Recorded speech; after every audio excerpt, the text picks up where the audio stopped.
Innovation in and of itself is already destined for controversy because you do have to tear things down in order to build something new. When people are doing innovative things, they are destroying an idea. They're destroying a perspective, and that hurts sometimes.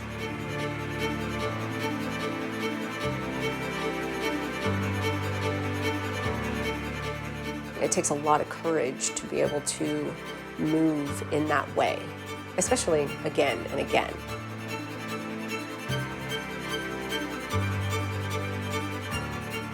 I mean, the very nature of pushing walls down, tearing walls down, just says that you have to destroy in order to build.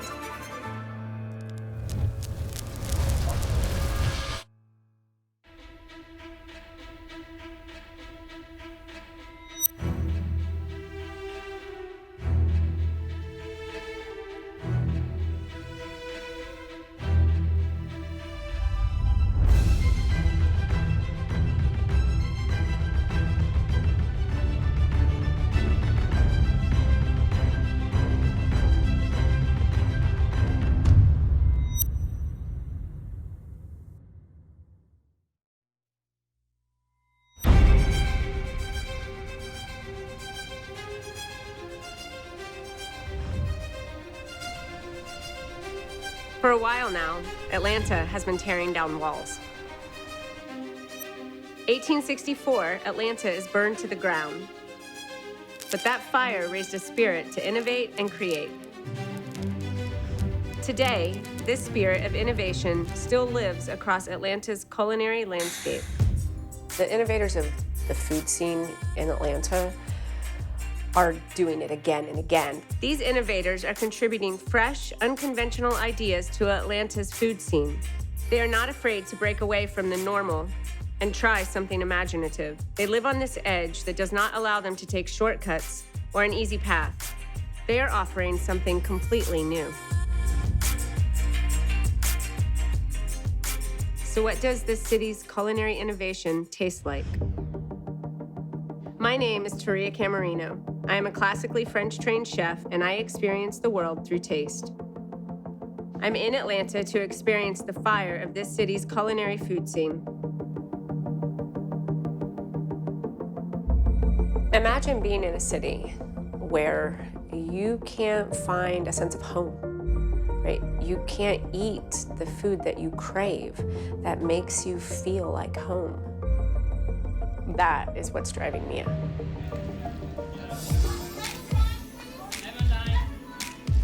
Chef Mia Orino is probably one of the biggest innovators because she came to a city where she didn't see any representation of her food.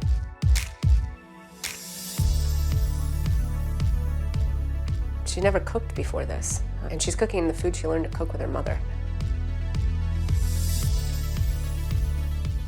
I've cooked with Mia a few times now, and I'm always captivated by how soulful, and it's straight from her soul and from where she's from, and it exudes that whenever you taste her food and see her cooking.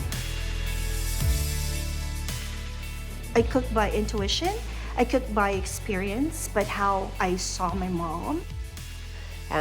She did that simply because she wanted representation. She wanted to be able to find that kind of comfort. Who we feed are just not Filipinos. We go beyond our own people. That's how it is. I don't want it to be like compartmentalized and just catering to the Filipinos, because Atlanta has how many nationalities around? I'm an immigrant, as you can tell from my accent. I didn't grow up here, but Atlanta has welcomed me. She took us to some restaurants that, before she was able to eat Filipino food, she found home. She found food that reminded her of home. 20 minutes north of Atlanta is a thriving Vietnamese community. Going to Nam Phang was amazing. The menu is massive. This was the first, I wouldn't want to say it ethnic, but this was the first restaurant I ever came to when I moved here. And it just, I made a happy dance. 'Cause I love that there are places like this in Atlanta that exists for my cravings, for everyone to try and enjoy. They cook authentically. They're cooking with a wok, high heat,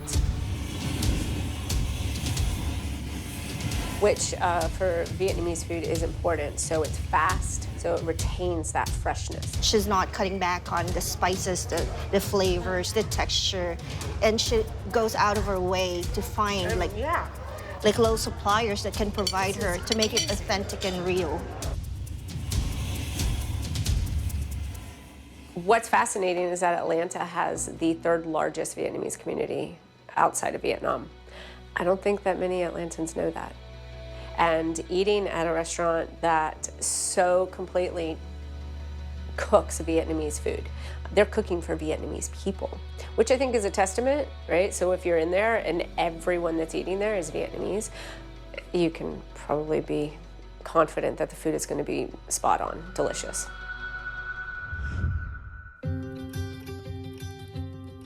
Snack Box Bistro is near Buford Highway and not far from Nam Phang. But the food is very different. Eating at Snack Box Bistro, so we're eating Laotian food, which was unbelievably delicious.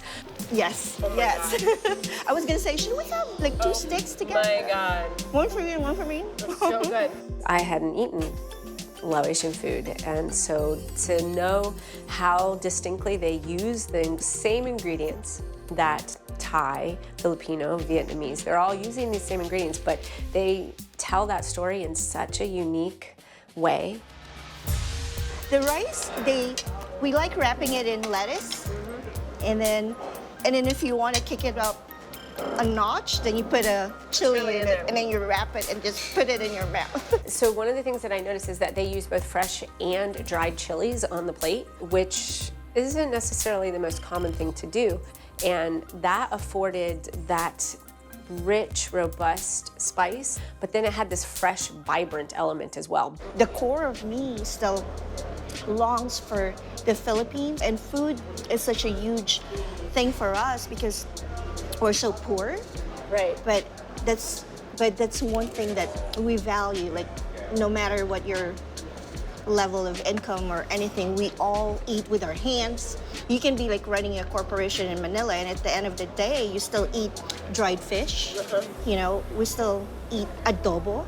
So that's what connects us no matter where you are in life. So, and I get emotional because I was mad at the first time I found out that there was no Filipino food. I told you, right? I got upset.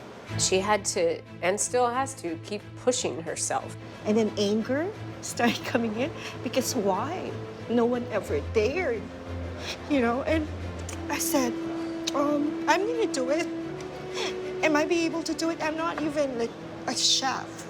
So, but the anger came over because what are the other Filipinos doing? And are they afraid that the cuisine is not good enough? Because she's just gonna tell it anyway. No matter what the cost is, she's gonna keep going. You know, cooking is like a love language. For me, it is.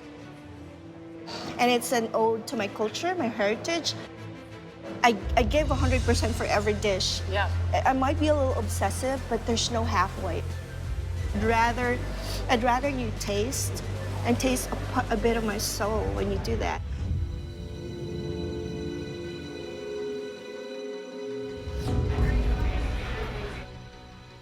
Something that's amazing about Atlanta is that there's these little pockets where you can experience any part of the world. Momonoki is unique in that they have positioned themselves on the interstate, on I-75 and 85. That's a pretty gutsy move and incredibly innovative. So it's like being Tokyo in the heart of Atlanta. There's nothing like it. So what they're bringing is this taste of Japan. And how cool is it that you can go to Tokyo right here?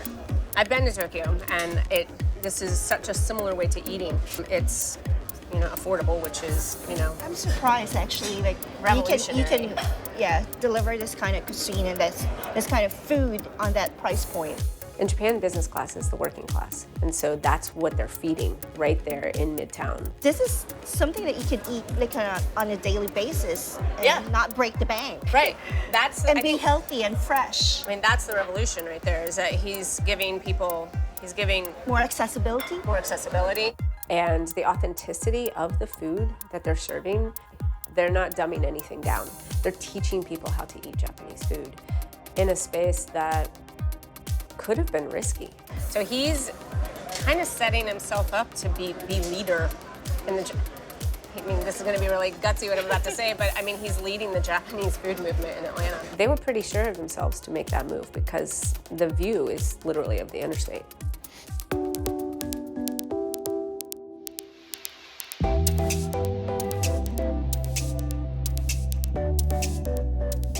Fires spread fast, and the bar scene is raging here.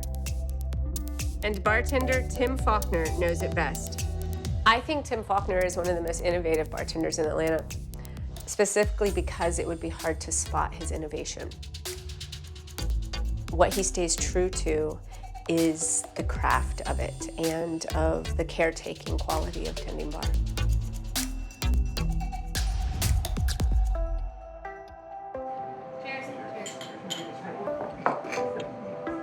We bar hop to see what's new.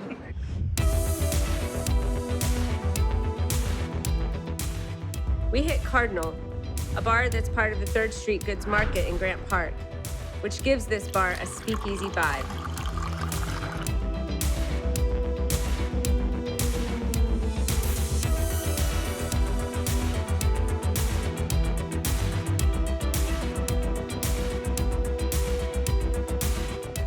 The purpose of Cardinal was, again, 2 bartenders wanted to do it their way.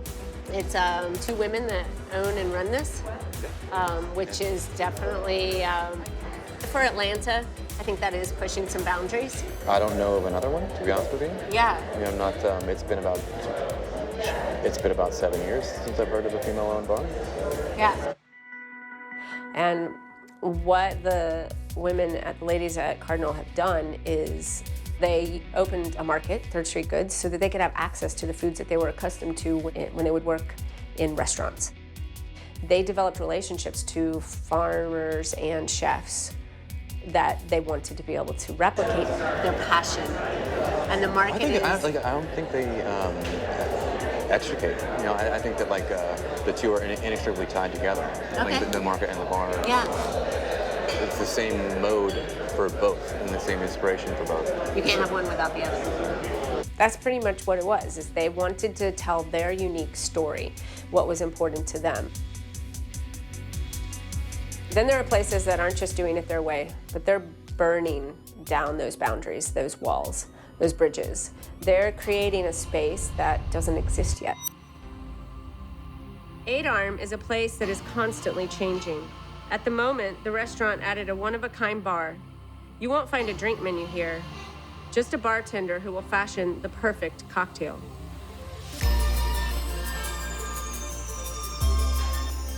Where the bartender, Joshua Fryer, is asking who you are so that he can now do what he loves to communicate that back to you. Taria, what kind of cocktail are you doing for her? Well, I've been drinking for days, so something light, I think, refreshing. It's relying on that relationship, forcing that relationship to evolve.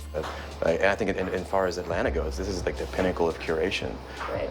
Which is exactly what, when I go to a bar, I want to turn it off Right. and check out and be taken care of, and this is exactly what happens here. And that's, I'd like to say that it's scary, but once you get to that point, you're not even scared anymore. You're just going to do it because you know you can make it happen. This is what people should be striving for, to be honest with you. It forces the relationship. Yeah, actually. well, yeah, and the spontaneous creativity of it as well is magical. So I would imagine a bartender or a mixologist would have to be pretty confident as well. You shouldn't be behind the bar if you don't have confidence. A living food scene needs to be fed.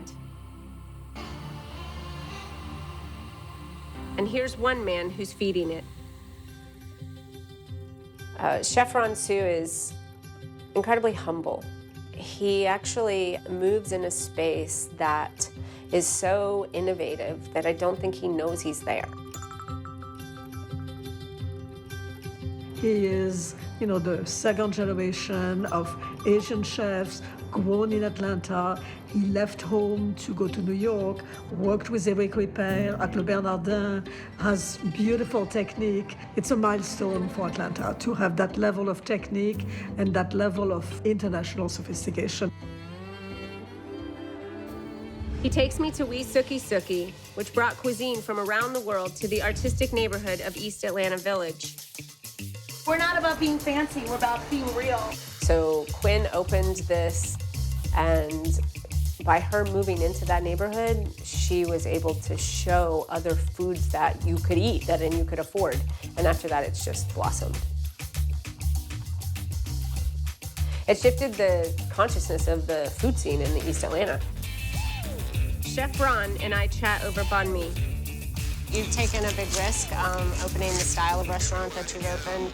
I think taking risks is kind of something I was born with. He is so invested in showing Atlanta what is possible that he does it with this humility because he doesn't actually know he's tearing down any walls.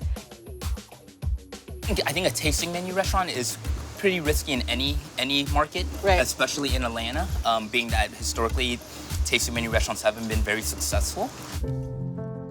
Lazy Betty is a tasting menu restaurant that most people would have thought he should have opened in a different neighborhood. I think, if someone's not there to push the needle, then no, it's never gonna progress.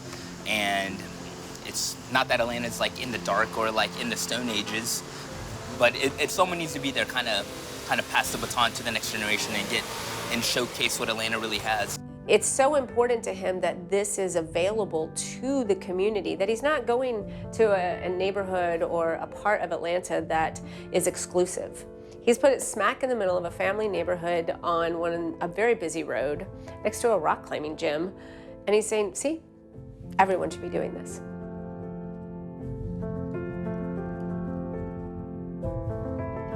Are you ever scared? Yeah, I'm still scared. Yes. Every day I'm scared. Yes. But that's what makes it rewarding, right? Yeah. If I knew it was gonna be successful, then everyone would be doing it. And it would be easy. It would be easy. I'm a big believer in impact over income, and that's kind of why I was like, you know what, I'm just gonna go for it. It's kind of instilled by my mother and just my belief that what kind of impact can you make on a community? I really like that impact over income. I think there's a misconception that people have about chefs who cook a certain way, that that's the food that they're always eating. And I don't think that's true. We head to Gather, a market just south of downtown in Grant Park. When Chef Ron Su and I went to go eat food that was inspiring to him, we met at a market where there was a pop-up. And even that was a surprise. Wow. It's amazing, right? Yeah. Mm-hmm. Very good.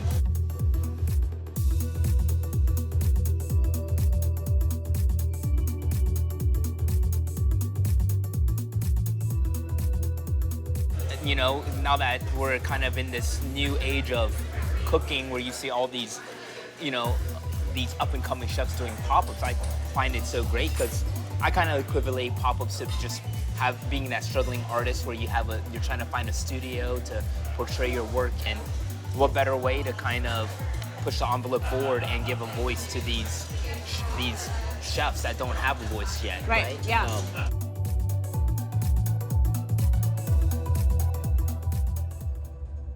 The level of time and thought and innovation and technique that Chef Carla Fiers was putting on the plate was unbelievable, that it was coming, one, as a pop-up, and two, out of that small kitchen. Some of my staff now, they know how Lazy Betty started and that it was a pop-up, and now I have about 3 cooks on my staff that are doing pop-ups too. Well, they see Lazy Betty as that beacon of kind of, hey, they started off as a pop-up. Maybe I can do it, and then I can find a audience that appreciates my food, and I can kind of express myself in my food, and it's that little like ray of sunshine and hope that we put out there, and it's all through these little pop-ups and you know, and getting the community behind you and kind of pushing you forward, right? Mm-hmm. Yeah.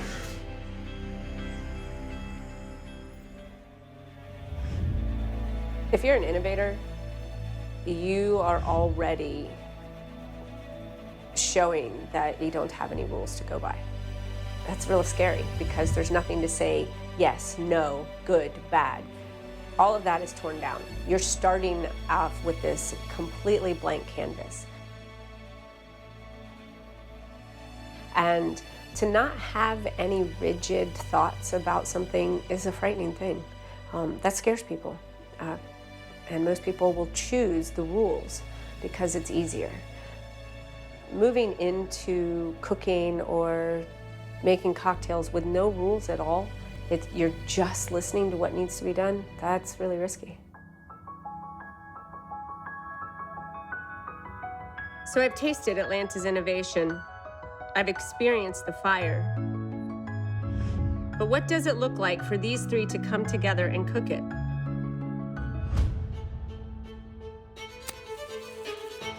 To do this, I invited a friend to join me. So I'm watching 2 completely different style chefs work together. I wanted to compose a dish that really reflected where I've come from, where I feel like I am now. Ron has worked at a very high level. His mise en place was really elaborate and gorgeous. So I thought the octopus with the Chinese fermented black bean was a very good representation of all those qualities. The octopus was marinated, charred, and served with that funky black bean sauce.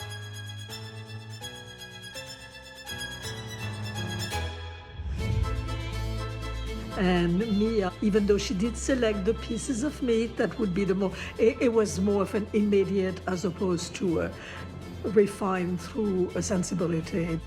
I tend to gravitate to dishes that are comforting, like you would want, like you felt like you were hugged, but so you're eating it. Her dish reflects the spicy heat of her Philippines. There was definitely a little more of the comfort food, the native food, the food from home. It was a really interesting pairing to see Ron, who has very sophisticated technique and a really delicate taste, and the wonderfully, dare I say, normal, the really beautiful international food that Mia just produced. And Tim's cocktails unified these tastes of Atlanta we have traveled across. Tim, who is a really very perceptive bartender. Food is the picture, the drinks are the frame, and it should never be anything different. To have the pineapple juice that went with the coconut cream. So I thought it was a really interesting experience, yes.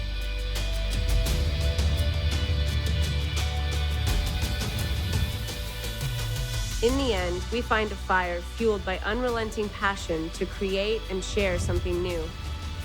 I guess what innovators are getting out of this is that they believe it's possible. All of the rules make it so you can see what's possible.